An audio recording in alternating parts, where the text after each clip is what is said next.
What's the best place for affordable pizza at Damara? You heard that right. American-styled pizza, chicken wings, বোবা drinks খেতে এখন আর গুলশান ধানমন্ডি যেতে হবে না। ড্যামরার মধ্যেই পেয়ে যাবে এখন একটা good quality restaurant, and that's obviously Mimosa. Mimosa Pizza is a newly opened fast food restaurant.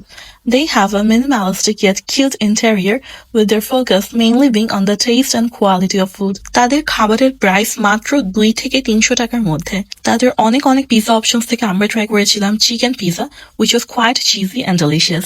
আরো ছিল BBQ meat, magic and sausage mesh pepperoni, but আমার কাছে তাদের হারিয়ালি চিকেন পিজাটা বেস্ট লেগেছে। From the sides we tried their spicy wings, honey wings and squid fry, এবং আমি তাদের হানি উইংসটা রেকমেন্ড করব। তাদের ফিশ অ্যান্ড চিপসটা আমার কাছে একটু অ্যাভারেজ লেগেছে। I wish it was more crispy. ড্রিঙ্কসে ছিল chocolate coffee and boba cream, and I would recommend the latter. So don't forget to visit Mimosa Pizza at Alamin Road, Konabali, Damra.